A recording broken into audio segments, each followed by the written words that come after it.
Hello everyone, my name is Rosalind Zacharias. I am the Employment Specialist here at Steps to Success.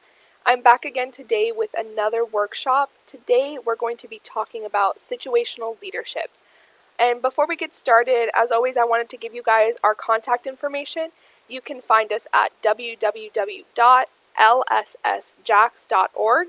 Here's our location information, and if you have any questions about our program or are interested in joining our program, you can call 904-730-8254. And I wanted to remind you guys again to please like this video, and if you have any questions throughout the presentation, please leave them in the comments below, or you can private message us, and we'll make sure to answer those questions within 24 hours. Alright, let's get started. So I wanted to start off with giving you guys a purpose of this workshop. So what I want you guys to get out of this workshop is to be able to identify different styles of leadership and when to use them, and also to learn how to analyze and adapt to a situation to receive the best outcome. So that's a little bit about the purpose.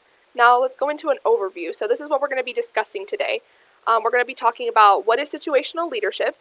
We're going to talk about why it is important and used.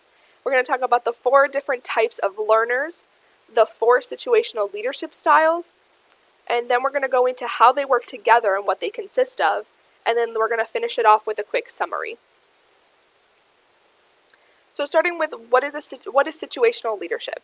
So this was a model created by Ken Blanchard and Paul Hersey, and what this leadership model does is that it allows individuals to assess the needs of a situation and respond accordingly. Because they want leaders to be able to adapt their leadership styles depending on the learners that they have. And just a quick note on this, we want to make sure that you guys know that this doesn't just apply to people in leadership positions.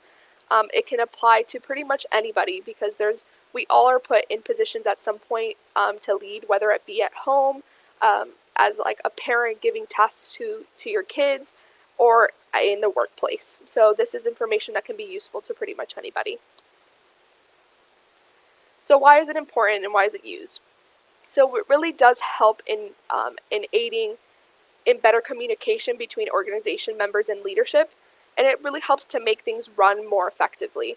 Because if everybody knows what the needs are, if leaders know what the needs are of their learners, they're able to better adapt to them, and as well as learners, if they're understanding what their needs are, and they can communicate that to their leaders. So that's why it's important to be using situational leadership, because again, not everybody is the same. So everybody has different needs, and it's important to understand that. So going into the different types of learners, so we're going to be talking about 4 different types of learners. So a leader's leadership style is going to be dependent on the competence and commitment level of the learners.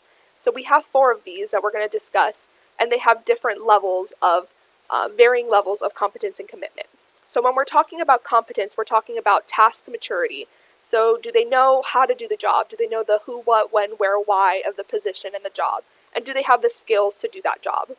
And commitment is talking about things like the motivation to do the task, or the willingness to learn the task or learn the job.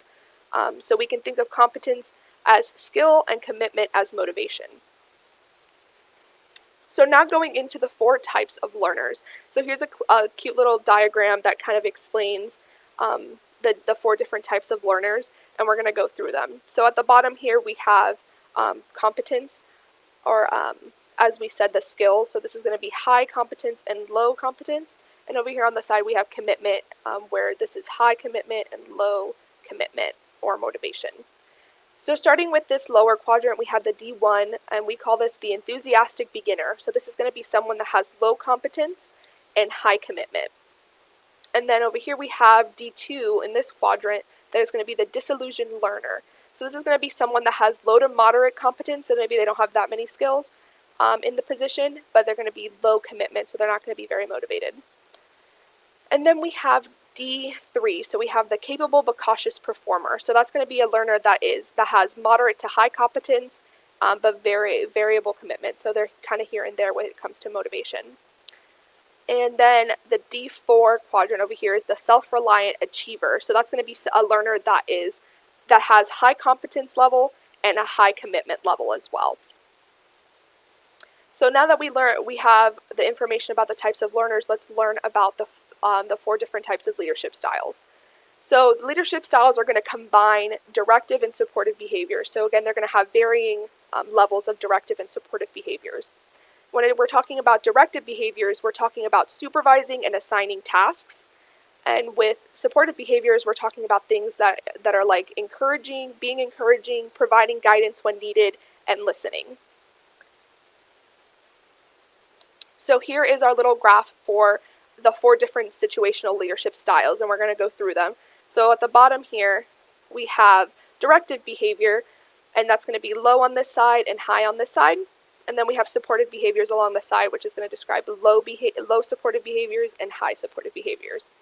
So starting with the directing quadrant, so that's going to be S1, that is going to be talking about the directing leadership style. So this is going to be a leader that displays high directive behaviors and low supportive behaviors. And moving on to coaching, so this is going to be this upper quadrant here, and that's going to be S2.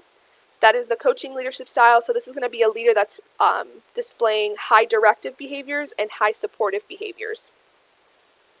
And then we have supporting leadership style. So this leadership style is going to be a leader that's displaying high supportive and low directive behavior. And then lastly, we have this last quadrant, S4, and that is going to be our delegating leadership style. So they're going to be displaying low supportive and low directive behavior. So now that we have all this information about our learners and our different leadership styles, let's talk about how they work together and which ones go best with each other. So starting with our enthusiastic beginner in our D1 quadrant. So again, just a reminder, these are the learners that have low competence or low skill and high commitment or very motivated. So these are going to be learners that are going to be very new to the task, maybe a new employee. They're excited to learn and they're very optimistic, but again, they don't really have the skills needed to do the job just yet. They're just starting to learn. And then the best leadership style to go with that is going to be our directing or S1 quadrant leadership style. So that is a leader that displays high directive behaviors and low supportive behaviors. So that can be seen as having the roles and tasks clearly defined. So maybe providing them a step-by-step instructions on tasks until they can move on from that. If they're very new to the task, they may not know what to do right away.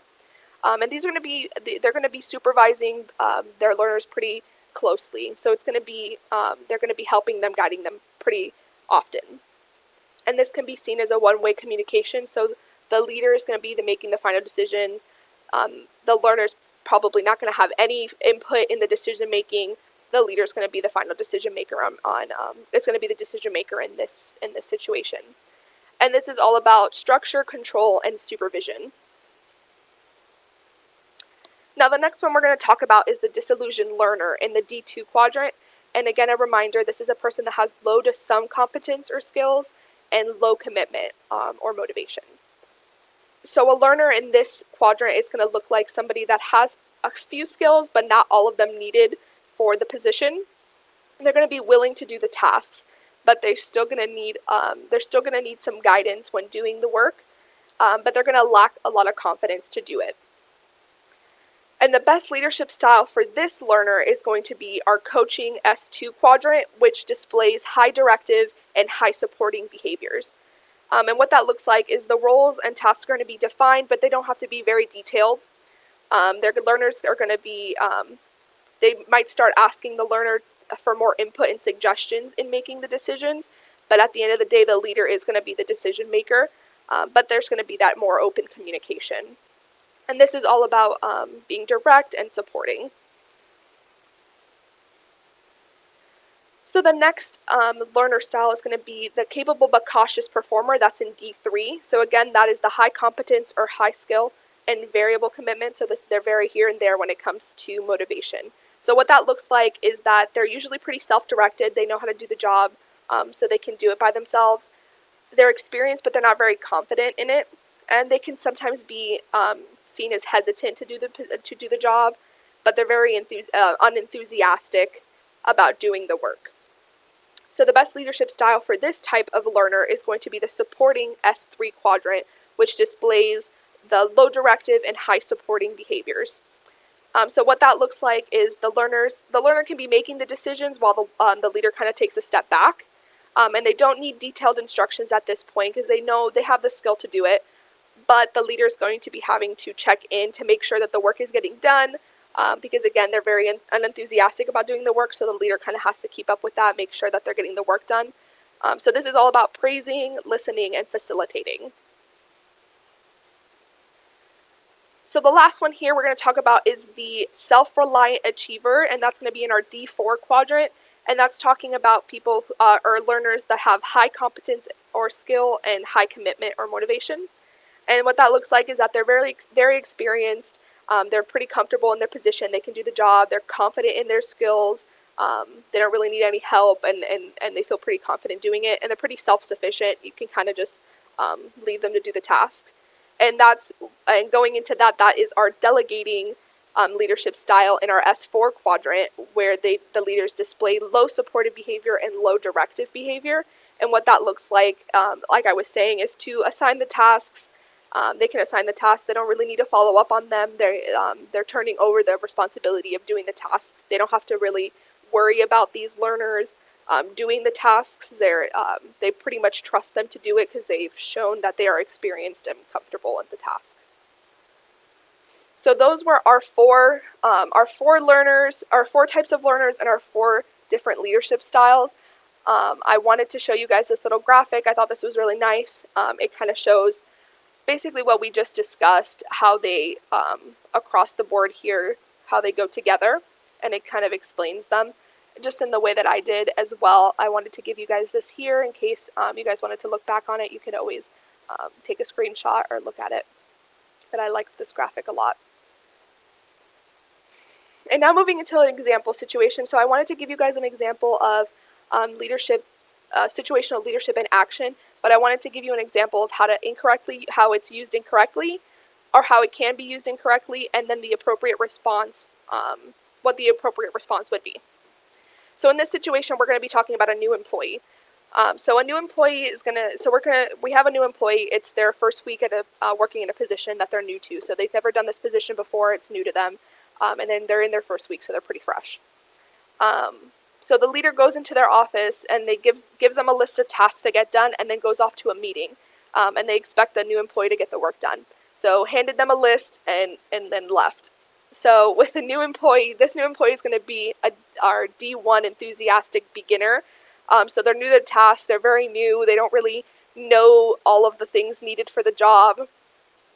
So they're at that D1, but the leader used S4 delegating leadership style on them. So they gave them the tasks and expected them to get done, trusted them to do it. So they used the wrong leadership style for this employee. And what that does is it's not very effective, because the employee can become very overwhelmed because it's a task that they don't know how to do, and become very unmotivated because they have to get done a task that they're not aware of, so they're overwhelmed, they get unmotivated, and then it's probably not going to get done correctly. And that's what's bad on the leadership, on the leader style of leadership, on the leader's side, is that the work's not going to get done correctly. So the appropriate response for this is for the leader to be using the directing leadership style in our S1 quadrant for this learner. Because again, they're new to the position, they need that directing leadership style, they need that guidance. So they need clear instructions, step-by-step instructions, and guide them as much as possible until they're able to move to a different level of being a different level of a learner. So that was our example. So let's move on to our quick summary to wrap it up. So the type of leadership needed really just depends on the situation. That's why it's referred to as situational leadership. It really just depends on the environment and the situation that's happening. But it really is a team effort. So leaders should be able to adapt to their learners, because not every learner is in the same position. Not every person coming into a position has the same skills as the ones that you already have. So it's good to be able to adapt to your learners to fit their needs. But also it's also good for learners to communicate their needs to their leadership. Because at the end of the day, if we're all working together and everybody's knowing their needs and what they need of their leadership, and leaders know how to address that, everything is going to go more smoothly and you're going to get better outcomes overall. So this was our situational leadership workshop. Again, if you guys have any questions, please leave them in the comments below, or you can always private message us. And once again, our contact information is over here, so you can reach us at www.lssjax.org. Our location information is listed here. And if you have any questions about our program or you're interested in joining our program, you can call 904-730-8254. Please remember to like this video, and I hope you guys have a great day.